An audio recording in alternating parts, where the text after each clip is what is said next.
तो Spiderman brand new day और उसके पोस्ट क्रेडिट सीन को देखने के बाद मेरी तरह तुम्हारे मन में भी कई सारे सवाल उठे होंगे, जैसे कि क्या पोस्ट क्रेडिट सीन में हमें टोबी, एंड्रयू या फिर माइल्स मोरेलिस के स्पाइडरमैन का टीज मिला है? अगर हाँ तो कौन सा स्पाइडरमैन? अगर नहीं तो इसमें स्पाइडरमैन की लोकेशन स्पेस में क्यों बताई जा रही है? इसके अलावा क्या स्पाइडरमैन बैटल वर्ल्ड में जाने वाला है? और स्पाइडी ट्रैकर ऐप में वो ग्लिच कैसा था? क्या स्पाइडरमैन किसी दूसरे यूनिवर्स में चला गया है? इसके अलावा पीटर ने जो इनहिबिटर डिवाइस बनाया है वो कैसे एमसीयू के फ्यूचर के लिए बहुत ही ज्यादा जरूरी है, क्योंकि ये डिवाइस लिटरली किसी की भी पावर्स को डीएक्टिवेट कर देता है। इसके अलावा क्या नेड और हल्क को पीटर याद आ गया है, या फिर Hulk, Bruce banner, Spiderman, Jean Grey और पनिशर का एमसीयू में फ्यूचर क्या है? क्या ये लोग हमें डूम्सडे में नजर आएंगे या फिर नहीं? इसके अलावा जीन ग्रे जो कि एक एक्समैन है वो एमसीयू में कैसे फिट होती है? एंड पीटर और जीन की जो कहानी है वो कैसे आगे बढ़ेगी? वेल, ये तो कुछ ही सवाल हैं, इस तरह के और भी कई सारे सवाल तुम्हारे मन में जरूर होंगे। तो आज की इस वीडियो में मैं इन सभी सवालों के जवाब डिटेल में देने वाला हूं। इनफैक्ट इनमें से कुछ जवाब तो ऐसे हैं जो शायद तुमने कहीं और बिल्कुल भी नहीं सुने होंगे। बाय द वे, हाँ, क्योंकि मैं मार्वल की X Men movies plus Iron Man से लेके आज तक एमसीयू में जितनी भी मूवीज और शोज आए हैं उन सभी की एक रिविजिट सीरीज, जहां पे हम हर एक मूवी की कहानी डिस्कस करेंगे, उसकी तैयारी कर रहा हूं। तो उस वजह से ये वीडियो आने में थोड़ा लेट हो गया, लेकिन फिर भी तुम्हें इस वीडियो से कई सारी नई चीजें भी पता चलेंगी। खैर, ब्रांड न्यू डे के इन सवालों के जवाब के लिए हम पहले शॉर्ट में मूवी की स्टोरी समझेंगे, जो हमें मदद करेगी मूवी की एंडिंग को समझने में। एंड फिर ये दोनों ही चीजें हमारी मदद करेंगी मूवी के पोस्ट क्रेडिट सीन को समझने में। तो ये तीनों ही चीजें आपस में बहुत ही डीपली कनेक्टेड हैं, तो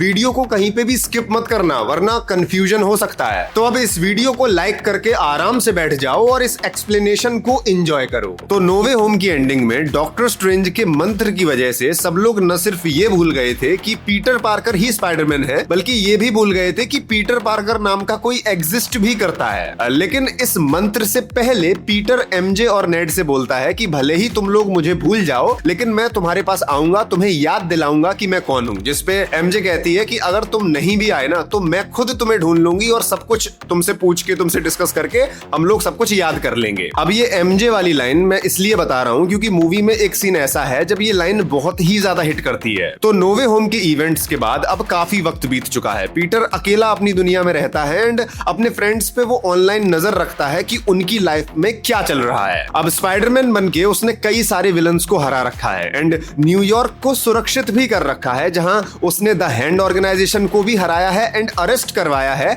एंड ये जो इस शॉट में यहाँ पे डेयरडेविल और पनिशर होने की थियरी थी ना, तो ऐसा कुछ भी नहीं हुआ। अब इन विलन्स में से ट्रेलर में सबसे ज्यादा फोकस स्कॉर्पियन पे किया गया था, लेकिन उसका भी ऐसे कोई खास रोल नहीं है। इसके अलावा स्पाइडरमैन के पुलिस डिपार्टमेंट के साथ बहुत ही अच्छे रिश्ते हैं, क्योंकि वो क्रिमिनल्स को पकड़वाता है एंड पुलिस डिपार्टमेंट से डी वुल्फ नाम की एक ऑफिसर है जो स्पाइडरमैन के काफी ज्यादा क्लोज है। मतलब उससे स्पाइडरमैन के बहुत ही अच्छे रिश्ते हैं, क्योंकि वो लोग किसी भी क्राइम को सॉल्व करने में आपस में एक दूसरे की मदद करते हैं। लेकिन इसके बाद आता है एक इंपॉर्टेंट पार्ट जहां पे तीन मेन साइड्स हैं। अब पहला है स्पाइडरमैन, दूसरा है डिपार्टमेंट ऑफ डैमेज कंट्रोल यानी कि डीओडीसी। ये वही डिपार्टमेंट है जो होम कमिंग में दिखाया गया था एंड सरकार ने टोनी स्टार्क के साथ मिलकर बनाया था। एंड यही डिपार्टमेंट नो वे होम में स्पाइडरमैन के पीछे भी पड़ा हुआ था। अब बेसिकली ये लोग किसी भी सुपर पावर या किसी सुपर टेक को देख के तुरंत वहां पहुंच जाते हैं कि चलो इसको अपने लपेटे में लेते हैं। एंड तीसरी साइड है एक मिस्टीरियस कैरेक्टर की जो माइंड कंट्रोल कर सकता है। अब यहाँ पे एक और इंपॉर्टेंट चीज है कि स्पाइडरमैन की तबीयत कुछ टाइम से सही नहीं चल रही होती है। मतलब उसे सिरदर्द या फिर चक्कर टाइप की प्रॉब्लम्स हो रही होती हैं, जिस वजह से उसका फोकस भी ज्यादा अच्छे से काम नहीं करता है। अब ये तो हो गया मूवी का सेटअप। अब इसी सेटअप के ऊपर पूरी कहानी चलेगी। तो एक दिन अचानक से एक आर्मी टैंक हाईजैक कर लिया जाता है एंड उसे डिपार्टमेंट ऑफ डैमेज कंट्रोल के हेडक्वार्टर्स के बीचों बीच जाके क्रैश कर दिया जाता है। अब यहाँ पे हमें पता चलता है कि ये टैंक कोई अपनी मर्जी से नहीं चला रहा था, बल्कि किसी ने एक बूढ़ी औरत का माइंड कंट्रोल करके उससे ये काम करवाया था। एंड जैसे ही पीटर उस बूढ़ी औरत को पकड़ता है, वो माइंड कंट्रोल करने वाला बीइंग दूसरे लोगों पे जंप करने लगता है एंड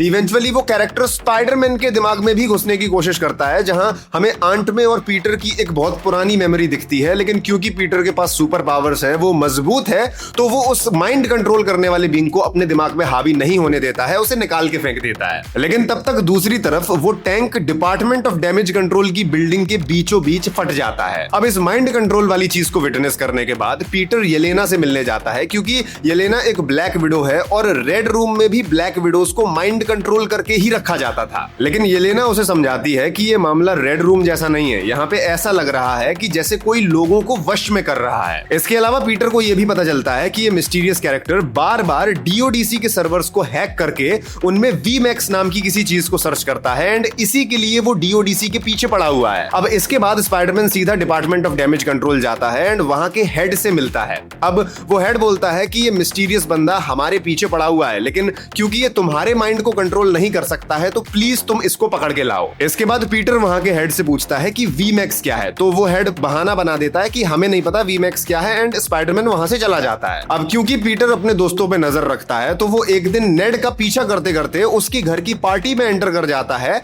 जहां पे वो नेड और एमजे से एक फेक नाम के साथ मिलता है। अब इसी पार्टी में वो ये भी देख लेता है कि एमजे का एक नया बॉयफ्रेंड बन चुका है एंड वो लोग आपस में बहुत क्लोज होते हैं। एंड इसी चीज को विटनेस करने के बाद पीटर न सिर्फ बहुत ही ज्यादा दुखी हो जाता है बल्कि अचानक से उसकी तबीयत बहुत ज्यादा खराब होने लगती है। अब जैसे तैसे करके वो स्विंग करके अपने घर पहुंचता है, लेकिन वहां पे पहुंचते ही वो बेहोश हो जाता है। लेकिन जब वो होश में आता है तब वो खुद को एक वेब के एक कोकून में बिल्डिंग से बाहर लटका हुआ पाता है। उसे कुछ समझ नहीं आता है कि ये हो क्या रहा है। अब मूवी में हमें एक्सप्लेन किया जाता है कि स्पाइडर्स में लोनलीनेस और ट्रॉमा की वजह से नए म्यूटेशंस ट्रिगर हो सकते हैं। अब पीटर जब अपनी एआई से हेल्थ का रिव्यू मांगता है तो वो उसे बताता है कि एक्सट्रीम स्ट्रेस की वजह से पीटर की बॉडी में कुछ नए तरह के म्यूटेशंस होने लगे हैं एंड इन्हीं म्यूटेशंस की वजह से उसकी बॉडी में ऑर्गेनिक वेब्स बनने लगे हैं, उसकी स्ट्रेंथ बहुत ज्यादा बढ़ गई है एंड उसके सेंसेस भी बहुत ज्यादा बढ़ गए हैं। तो बेसिकली नोवे होम के बाद से ही पीटर बिल्कुल अकेला और स्ट्रेस्ड था, जिस वजह से ऑलरेडी उसकी बॉडी में धीरे धीरे चेंजेस आ रहे थे जो कि सिरदर्द और चक्कर के रूप में उसे दिख रहे थे। लेकिन जब उसने एमजे को किसी और के साथ देखा तो वो बहुत ही ज्यादा हर्ट हो गया एंड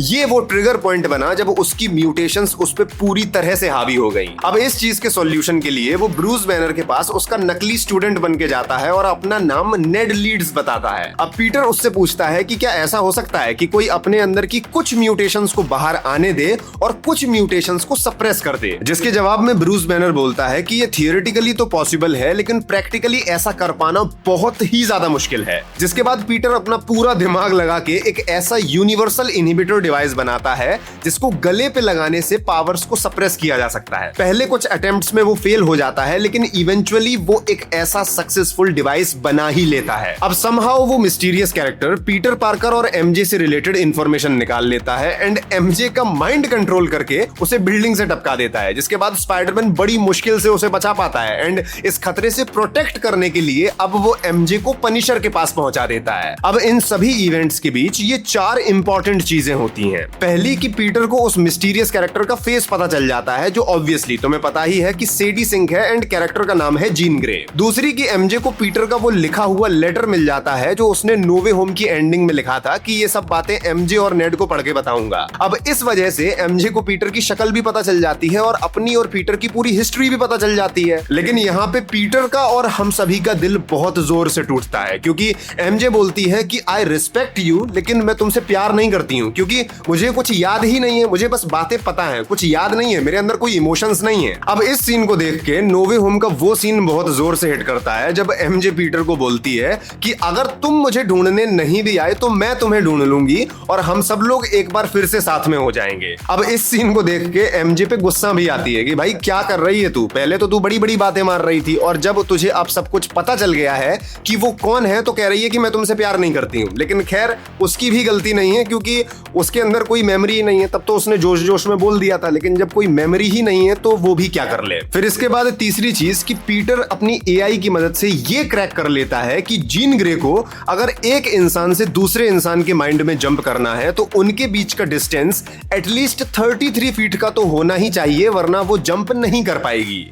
इसके अलावा हमें जीन ग्रे की बैक स्टोरी भी दिखाई जाती है कि वो 2 बहनें होती हैं एंड उसकी बहन का नाम होता है सेरा। अब इन दोनों बहनों में एक जैसी पावर्स होती हैं जिस वजह से इनके पेरेंट्स इन्हें छोड़ देते हैं एंड ये दोनों एक दूसरे के साथ रहती हैं और एक दूसरे की फैमिली होती हैं। लेकिन एक दिन डिपार्टमेंट ऑफ डैमेज कंट्रोल डीओडीसी वाले जीन की बहन को चुपके से या फिर कह लो चालाकी से उठा के ले जाते हैं एंड जीन इसी वजह से डीओडीसी के पीछे पड़ी हुई है क्योंकि उसको अपनी बहन वापस चाहिए एंड जीन के अकॉर्डिंग वो वीमैक्स किसी तरीके से उसकी बहन से जुड़ा हुआ है एंड इसीलिए वो वीमैक्स को ढूंढ रही है। अब सवाल यह है कि जीन को वीमैक्स के बारे में पता कैसे चला। चला। तो बेसिकली एक दिन अचानक से वो और उसकी बहन आपस में टेलीपैथिकली कनेक्ट हो जाते हैं एंड दोनों के बीच में जो आखिरी इंफॉर्मेशन शेयर होती है वो होती है वीमैक्स। अब यहां से दो बातें क्लियर हो जाती हैं, पहली कि जीन ग्रे विलन तो नहीं है एंड दूसरी कि डीओडीसी वाले विलन है, क्योंकि वो जीन की बहन को पकड़ के उस पे एक्सपेरिमेंट्स करना चाहते थे और शायद कर भी रहे होंगे। अब पीटर को पता चलता है कि जीन ने डीओडीसी पे अटैक कर दिया है, तो वो तुरंत वहां पे पहुंचता है एंड उसके पीछे पीछे पनिशर भी वहां पे पहुंच जाता है। अब यहाँ पे जीन ग्रे इन सभी से निपटने के लिए ब्रूस बैनर को लेके आई होती है माइंड कंट्रोल करके, जिस वजह से smart Hulk mind controlled form में इन सभी के ऊपर अटैक करता है। लेकिन कुछ टाइम बाद अचानक से ऐसा होता है कि ब्रूस बैनर के अंदर का रियल हल्क अनलॉक हो जाता है, जो इन्फिनिटी वॉर के टाइम से बाहर नहीं आया था। लेकिन बात सिर्फ इतनी सी नहीं है, जीन ग्रे पनिशर के माइंड को भी कंट्रोल कर लेती है, तो अब पीटर के लिए प्रॉब्लम डबल हो गई है। खैर यहाँ पे हमें स्पाइडरमैन और हल्क का एक बहुत ही तगड़ा बैटल देखने को मिलता है, जहां पे ऑब्वियसली स्पाइडरमैन हल्क को हरा तो पाएगा नहीं एंड इसीलिए वो अपने बनाए हुए यूनिवर्सल इनहिबिटर से हल्क की पावर्स को डीएक्टिवेट करने की कोशिश करता है। लेकिन क्योंकि हल्क की स्किन बहुत ही ज्यादा मोटी है तो वो उसे इंजेक्ट नहीं कर पा रहा होता है, जिसके बाद बहुत देर तक लड़ाई करने के बाद स्पाइडरमैन हल्क से बोलता है कि शांत हो जाओ, मैं पीटर हूं, हम दोस्त हैं। जिसके बाद हल्क थोड़ी देर तक स्पाइडरमैन को देखता है, कुछ सोचता है एंड खुद ही बिल्डिंग से नीचे गिर जाता है। लेकिन सवाल यह है कि हल्क ने ऐसा क्यों किया। तो अगर इसे हम डिकोड करने की कोशिश करें तो शुरुआत में जब स्पाइडरमैन इंट्रोड्यूस हुआ था तो उस दौरान हल्क सकार पे था, तो उसे ना स्पाइडरमैन के बारे में कुछ पता था और ना ही पीटर के बारे में। इसके बाद वो सीधे इन्फिनिटी वॉर में अर्थ पे आता है, जब उसे बस इतना पता चलता है कि स्पाइडरमैन नाम का भी कोई एग्जिस्ट करता है। जिसके बाद पीटर टाइटन पे धूल बन जाता है एंड वो वापस आता है डायरेक्ट एंड गेम के फाइनल बैटल में, और वो भी 5 साल बाद। अब ऑब्वियसली इन 5 सालों में हल्क की जगह पे स्मार्ट हल्क आ चुका था एंड स्मार्ट हल्क तो ब्रूस बैनर ही है काइंड ऑफ, एंड बैटल में भी वो लोग नहीं मिले थे। हाँ, जब सभी एवेंजर्स टाइम ट्रेवल की प्लानिंग कर रहे थे तब जितने भी सुपर हीरोज या मेजर कैरेक्टर्स धूल बन गए थे उनके फेसेस उनकी स्क्रीन पे दिखाए जा रहे थे। इसके अलावा ऑब्वियसली इन लोगों ने आपस में डिस्कस भी किया होगा कि कौन कौन से सुपर हीरोज धूल बने हैं, तो वहां से ब्रूस बैनर को या कह लो कि स्मार्ट हल्क को स्पाइडरमैन और पीटर पार्कर के बारे में पता होगा। इसके अलावा एक और इंपॉर्टेंट जगह है जहां पे हो सकता है कि ब्रूस बैनर और पीटर पार्कर आपस में मिले हों, एंड वो है टोनी स्टार्क का फ्यूनरल, जहां पे स्मार्ट हल्क और पीटर पार्कर दोनों मौजूद थे। लेकिन फिर वही एक प्रॉब्लम सामने आ जाती है कि पीटर से स्मार्ट हल्क मिला था, ना कि हल्क। एंड अगर हल्क ने यहाँ पे ब्रांड न्यू डे मूवी में पीटर को पहचाना है तो इस पूरे सिनेरियो में इसका केवल एक ही मतलब निकलता है, और वो ये है कि ब्रूस बैनर को स्मार्ट हल्क के फॉर्म में जो भी बातें पता होती हैं वो पक्का हल्क को भी पता होती है, एंड इसी केस की वजह से हल्क उसको पहचान सकता है, वरना दूसरा तो कोई केस नहीं बनता है। लेकिन यहाँ पे एक और प्रॉब्लम है कि डॉक्टर स्ट्रेंज ने तो भूलने वाला मंत्र पढ़ दिया था, तो फिर उसका क्या हुआ। तो देखो वो कोई बड़ा इशू नहीं है, हल्क और स्मार्ट हल्क या फिर कह लो कि ब्रूस बैनर दो अलग अलग पर्सनैलिटीज हैं, एंड जब मंत्र पढ़ा गया था तब ब्रूस बैनर अपने ह्यूमन फॉर्म में होगा, ना कि स्मार्ट हल्क वाले फॉर्म में, तो ये मंत्र उस पे काम नहीं किया होगा, एंड इसी वजह से हल्क पीटर को ब्रांड न्यू डे में पहचान पाया, एटलीस्ट उसे एज अ फ्रेंड रिकॉग्नाइज कर पाया। बाकी ये सिर्फ एक थियरी है, कोई एग्जैक्ट एक्सप्लेनेशन नहीं है, तो इस बारे में तुम्हें क्या लगता है वो भी मुझे जरूर बताना। खैर हल्क वाली प्रॉब्लम सॉल्व होते ही पीटर बड़ी चालाकी से जीन ग्रे की गर्दन पे वो इनहिबिटर डिवाइस लगा देता है, जिससे कि उसकी पावर्स डीएक्टिवेट हो जाती हैं एंड डीओडीसी वाले उसे अरेस्ट कर लेते हैं। लेकिन यहाँ पे बेहोश होने से पहले जीन पीटर को एक नाम बोलती है सेरा, जो कि उसकी बहन का होता है। बाय द वे ये जो इनहिबिटर डिवाइस पीटर ने बनाया है ये कुछ और नहीं बल्कि वो एक्समैन वाला बैंड है जो म्यूटेंट्स की पावर को सप्रेस कर देता है, जो हमें डेडपूल की मूवीज में भी देखने को मिला था। अब ये जो इनहिबिटर डिवाइस है ये एमसीयू के फ्यूचर के लिए बहुत ही ज्यादा जरूरी है, क्योंकि फ्यूचर में जब एक्समैन इंट्रोड्यूस होंगे एंड उस बैंड को इंट्रोड्यूस करने की बारी आएगी तो ये इनहिबिटर डिवाइस ही उस चीज का बेस बनेगा जिसको पीटर पार्कर ने इन्वेंट किया है। अब पीटर डीओडीसी के हेड से पूछता है कि ये सेरा कौन है, तो वो बोलता है कि जीन जब मेरे माइंड में झांक रही थी तो उसने शायद मेरी किसी पुरानी दोस्त सेरा के बारे में पता कर लिया है। लेकिन पीटर को यहाँ पे ये रियलाइज होता है कि जब किसी को ये बात याद ही नहीं रहती है कि माइंड कंट्रोल के दौरान उनके साथ साथ क्या हुआ, तो इसे कैसे पता कि वो इसके दिमाग में क्या कर रही थी। अब इसी डाउट के साथ पीटर को रियलाइज होता है कि शायद जीन ग्रे विलन नहीं है और वो वहां से चला जाता है। अब हमें दिखाया जाता है कि एक जेल में डीओडीसी का हेड जीन के ऊपर एक्सपेरिमेंट्स कर रहा होता है ताकि वो उसकी पावर्स को समझ सके और अपने बेनिफिट के लिए यूज कर सके। अब उसी सेल में जब वो ये काम कर रहा होता है तब छत पे जीन नोटिस करती है कि ऊपर वी और बीच में थोड़ा सा स्पेस और मैक्स लिखा होता है एंड तभी उस बीच के स्पेस में से एक टेप हटता है और पूरी चीज लिखी हुई सामने आती है जो कि होती है बेंट मैक्स एंड वो एसी से रिलेटेड होती है।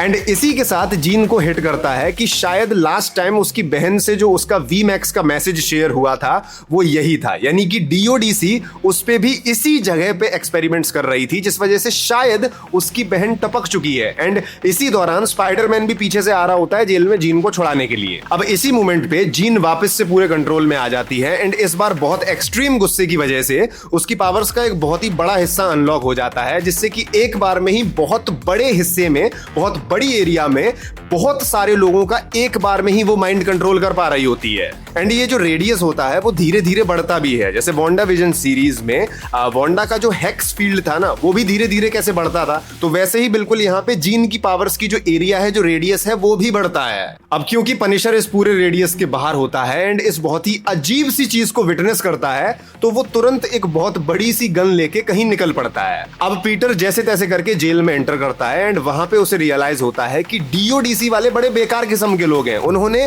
पहले से ही स्पाइडरमैन के वेब्स के काउंटर के लिए स्पेशल हथियार बना रखे हैं जिनका वो पीटर पे बहुत बुरी तरीके से अटैक भी करते हैं उनका यूज करके, एंड पीटर उनका लिटरली कुछ नहीं कर पा रहा होता है। एंड फिर इसी वजह से उसे अपना इनहिबिटर डिवाइस हटाना पड़ता है एंड फिर वो अपनी एक्सट्रीम स्ट्रेंथ, ऑर्गेनिक वेब्स और सुपर सेंस के साथ फाइट करता है एंड उन सब को धूल चटा देता है। लेकिन जब तक ये सभी चीजें हो रही होती हैं, जीन पूरे कंट्रोल में आ चुकी होती है एंड क्योंकि स्पाइडरमैन ने ही उसे पकड़वाया होता है तो वो उससे बहुत ज्यादा नाराज भी होती है एंड वो हैंड ऑर्गेनाइजेशन का माइंड कंट्रोल करके उनकी मदद से एक बहुत ही सिंक्रोनाइज्ड तरीके से पीटर के ऊपर अटैक भी करती है। अब क्योंकि पीटर ऑलरेडी अपना इनहिबिटर डिवाइस हटा चुका होता है तो यहाँ पे इन लोगों से लड़ते लड़ते पीटर का अपनी नई म्यूटेशंस पे काफी अच्छा खासा कंट्रोल आ जाता है एंड वो उन्हें अपने मन मुताबिक यूज करने लगता है एंड उसकी मदद से वो काफी क्रेजी लेवल की फाइट करता है और इन सबको धूल चटा देता है। एंड ये चीज तुमने मूवी में तो देखी ही होगी, लेकिन ट्रेलर में भी हमें इसकी एक काफी अच्छी झलक दिखी थी।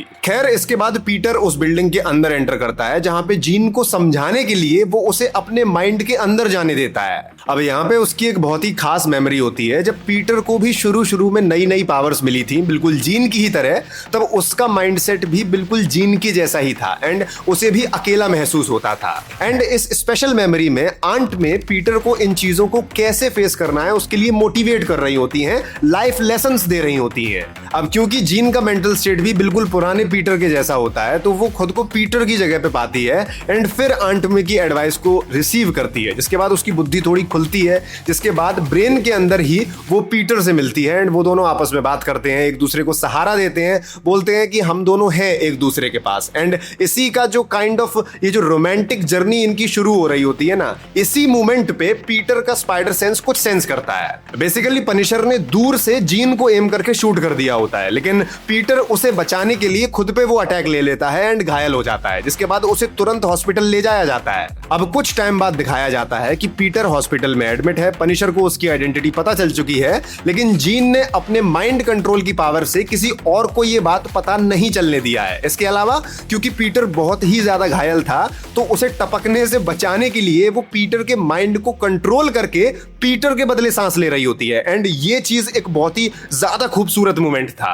अब इसके बाद पीटर और पनिशर की थोड़ी ऐसी दोस्तों वाली बातचीत होती है एंड पीटर हॉस्पिटल से अपने नॉर्मल रूट में निकल जाता है जहां पे उसे बाहर कोई नहीं पहचानता है, लेकिन तभी वो नोटिस करता है कि ऊपर हॉस्पिटल की खिड़की से पनिशर स्पाइडरमैन का मास्क करके लोगों को वेव कर रहा होता है एंड लोग बहुत ही ज्यादा खुश होते हैं क्योंकि वो बहुत टाइम से पीटर के लिए प्रे करने के लिए हॉस्पिटल के बाहर जुड़े होते हैं। एंड इतना ज्यादा प्यार देख के पीटर बहुत ही ज्यादा खुश होता है क्योंकि उसे लगता है कि कहां नोवे होम में ये लोग मुझे हेट कर रहे थे एंड अब ये लोग मुझसे इतना ज्यादा प्यार करते हैं। पीटर लिटरली बहुत ही ज्यादा खुश हो जाता है। अब हमें एक और सीन दिखाया जाता है जहां पीटर नेड के पास जाता है एंड इस बार अपनी रियल पीटर वाली आइडेंटिटी के साथ। लेकिन ऑब्वियसली पीटर को वो पहचानता तो है नहीं, लेकिन जैसे ही पीटर उससे अपना वो आइकॉनिक हैंडशेक करने लगता है, नेड से भी वो चीज अपने आप हो जाती है। उसको पता नहीं होती है मैं क्या कर रहा हूं, लेकिन उससे वो चीज हो जाती है एंड इसके एंड पे वो पीटर का नाम लेता है एंड मूवी खत्म। अब सवाल ये है कि क्या नेड को पीटर याद आ गया है?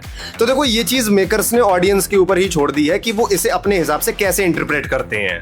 एंड मेरे इंटरप्रिटेशन के अकॉर्डिंग नेड को याद तो नहीं आया है कि ये पीटर पार्कर कौन है, या फिर ये बंदा जो सामने खड़ा है यही स्पाइडरमैन है, यही पीटर पार्कर है, लेकिन उसे अंदर से वो एक गट फीलिंग कह लो या कि वो एक फेमिलियर वाली फीलिंग आ चुकी है कि हाँ, ये बंदा कोई अपना सा है। और रही बात कि हैंडशेक कैसे हुआ, तो हम कह सकते हैं कि वो एक रिफ्लेक्स था या कह लो कि एक मसल मेमोरी थी, क्योंकि वो ये काम हमेशा करता था, तो इस बार भी वो उससे ये काम हो गया। लेकिन जो भी हो, नेड और पीटर की जो एंडिंग है वो एटलीस्ट एमजे और पीटर की एंडिंग से तो बहुत ही ज्यादा अच्छी थी। अब सवाल ये है कि हल्क, स्पाइडरमैन, जीन ग्रे और पनिशर, इन सभी का आगे क्या होगा? मतलब एमसीयू में इनका क्या फ्यूचर है, या फिर क्या ये लोग हमें डूम्सडे में देखने को मिलेंगे? तो देखो, ब्रांड न्यू डे की एंडिंग में हल्क ने क्योंकि इतना ज्यादा डिस्ट्रक्शन कर दिया था तो उसे अरेस्ट कर लिया गया था।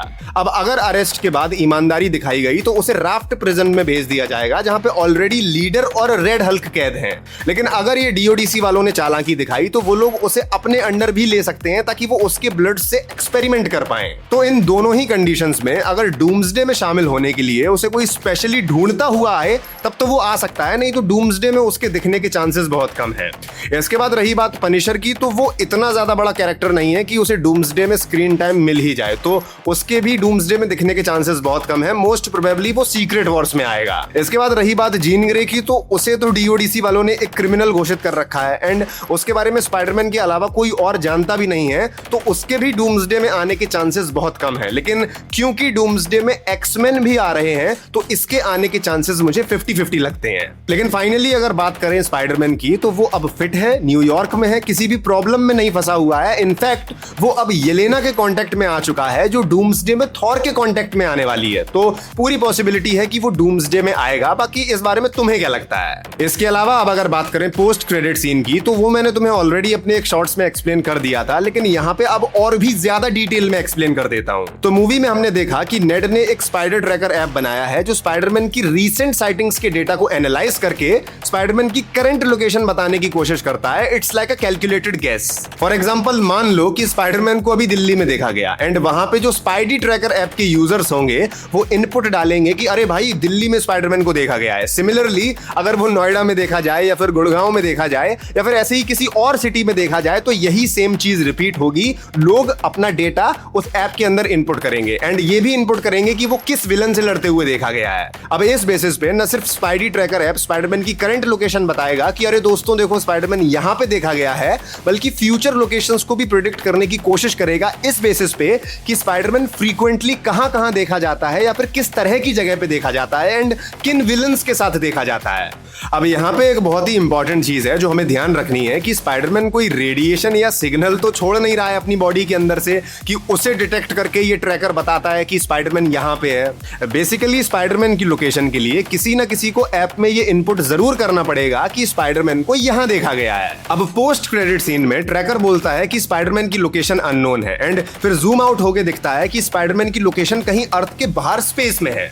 अब ऑब्वियसली स्पेस में कोई एलियन तो इस ट्रैकर को यूज कर नहीं रहा है जो इसमें इनपुट डालेगा कि अरे भाई देखो, स्पाइडरमैन यहां पे है। अब लोग गैस कर रहे हैं कि ये टोबी एंड्रयू या फिर माइल्स मोरालिस के स्पाइडरमैन को डिटेक्ट कर रहा है। तो देखो, होने को तो कुछ भी हो सकता है, लेकिन अगर लॉजिकली देखें तो जब ये ट्रैकर खुद के स्पाइडरमैन, मतलब खुद के यूनिवर्स के स्पाइडरमैन को लोगों के डेटा के बेसिस पे डिटेक्ट कर पाता है, तो वो किसी दूसरे यूनिवर्स के स्पाइडरमैन को कैसे डिटेक्ट करेगा, और वो भी स्पेस में? ये तो पॉसिबल ही नहीं है। यानी कि बहुत हाई चांसेस हैं कि डूम्सडे में ऐसा कुछ होगा कि किसी रीजन से पीटर स्पेस में जाएगा एंड ऑब्वियसली उसकी एक टीम भी होगी एंड अपनी टीम से कांटेक्ट करने के लिए मे बी वो इस ट्रैकर का ही यूज करे एंड अपनी लोकेशन अपने साथियों तक पहुंचाने के लिए वो खुद इस ट्रैकर में अपनी लोकेशन डालेगा ताकि उसके साथी ट्रैक करके उसके पीछे आ पाए। तो देखो, हो सकता है कि डूम्सडे तक पीटर ऐसा कोई तरीका बना ले जिससे कि बिना मोबाइल नेटवर्क के किसी और तरीके या किसी और मीडियम से इन सिग्नल्स को भेजा जा सके, या फिर कह लो कि वो किसी और तरीके की डिवाइस पे इस ट्रैकर का यूज करके इन सिग्नल्स को भेज पाए।